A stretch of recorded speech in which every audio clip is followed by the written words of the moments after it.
Sejam bem-vindos a mais um podcast. Eu sou a Sofia do Nono 2. E eu, a Letícia do Nono 4. E hoje vamos falar sobre um assunto muito comum, mas não pela história, e sim por causa da popularidade, principalmente no universo masculino. Hoje falaremos sobre o futebol. Ao contrário do que vocês pensam, não são apenas jogos agressivos ou campeonatos de jogadores famosos. Existe toda uma história por trás. Começando pelo criador. Charles Miller foi um esportista brasileiro, considerado o introdutor do futebol no Brasil, ao organizar a primeira partida de futebol, seguindo as regras do futebol jogado na Inglaterra. Futebol jogado na Inglaterra? Sim, o futebol britânico foi um dos primeiros futebols. Mas se Charles Miller era um esportista brasileiro, como ele usou de base o futebol britânico para criar o futebol que temos hoje? Senta que lá vem história.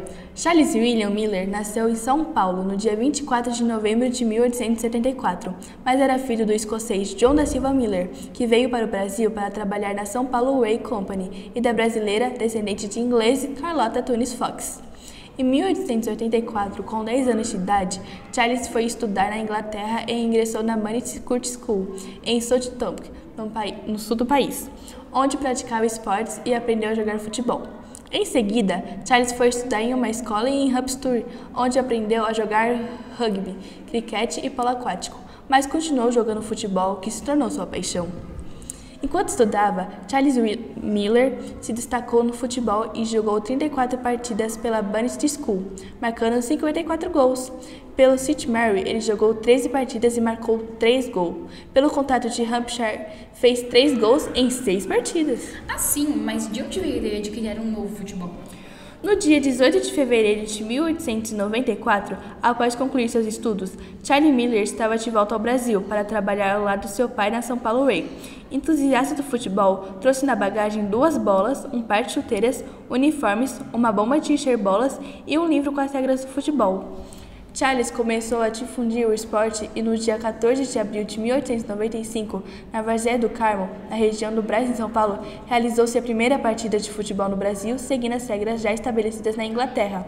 A partida foi realizada entre os funcionários da Gas Company of São Paulo e a São Paulo Way Company, o time de Charles Miller, que venceu de 4-2. Charles foi responsável pela formação do time de São Paulo Atlético Clube, CEPAC, e da Liga Paulista de Futebol, a primeira liga de futebol do Brasil. Atuando como jogador do CEPAC, Charles Miller foi campeão paulista nos anos de 1902, 1903 e 1904, permanecendo no clube até 1910, quando encerrou sua carreira. Em seguida, atuou como dirigente e árbitro. Mas respondendo sua pergunta, ele não teve a ideia de criar um futebol, e sim a disseminar do futebol no Brasil, utilizando as regras do futebol britânico. Fez o futebol que temos hoje.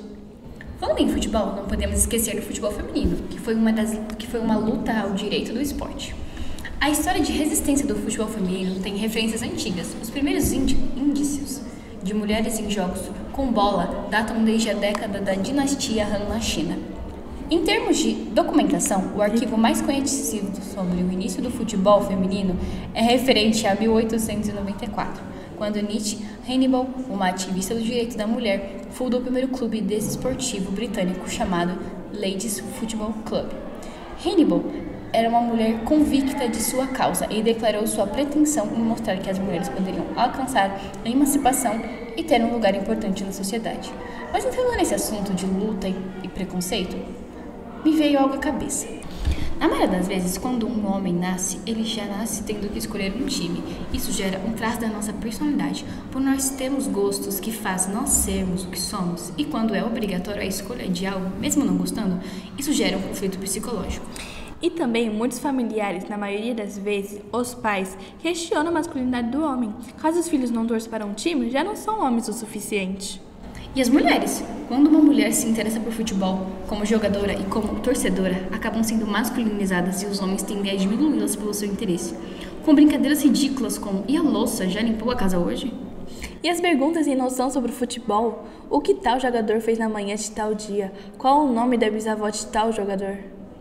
E o futebol feminino é extremamente desvalorizado. Inclusive, muitas pessoas acreditam que os jogadores de futebol não merecem a fama e o dinheiro que têm, mesmo jogando até melhor que muitos jogadores. Não só futebol feminino, até nosso futebol nacional sofre com isso, principalmente com os jogadores.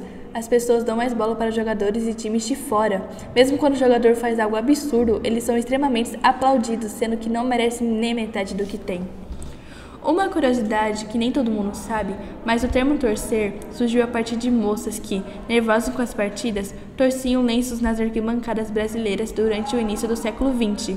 Indica um pouco do elitismo nos primórdios, mas ressalta principalmente a maneira como as mulheres abraçaram o esporte desde o início, tendo que enfrentar a resistência de muitos, e não apenas pelo direito de todas continuarem torcendo, muitas vezes sendo alvo de preconceito nos estádios. A entrada das mulheres no campo do jogo, sobretudo, precisou de décadas de luta. Mais uma curiosidade, você realmente conhece seu time de futebol? Não pelo esporte em si, mas por coisas que ele já fez e faz e não damos conta? Por exemplo, o Bragantino fez uma campanha de arrecadação para o Rio Grande do Sul e o jogador Licon, do Red Bull Bragantino, reforça em Bragança Paulista a campanha para arrecadar doações para as vítimas de enchentes do Rio Grande do Sul.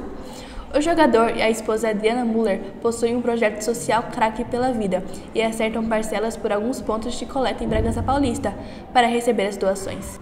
Também tem a polêmica do Flamengo, onde o atleta Gabigol foi suspenso por 2 anos, acusado de dificultar a realização do exame antidoping no dia 8 de abril de 2023, no Ninho do Urubu.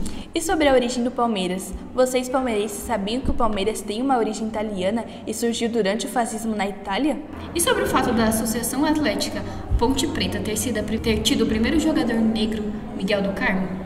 E vocês, corintianos, sabiam de onde veio do apelido de Timão? Existem 2 versões.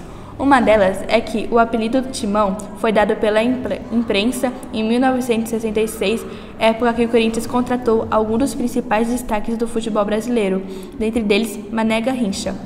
A outra versão é que o apelido Timão veio do formato do escudo do clube, que lembra o volante de uma embarcação, que é chamado de timão. Espero que tenham gostado do assunto de hoje, mesmo sendo um pouco polêmico para alguns. E se gostou do assunto de hoje e quer se aprofundar mais, as fontes são E-Biografia, Banco BMG, Observatório da Discriminação Racial no Futebol.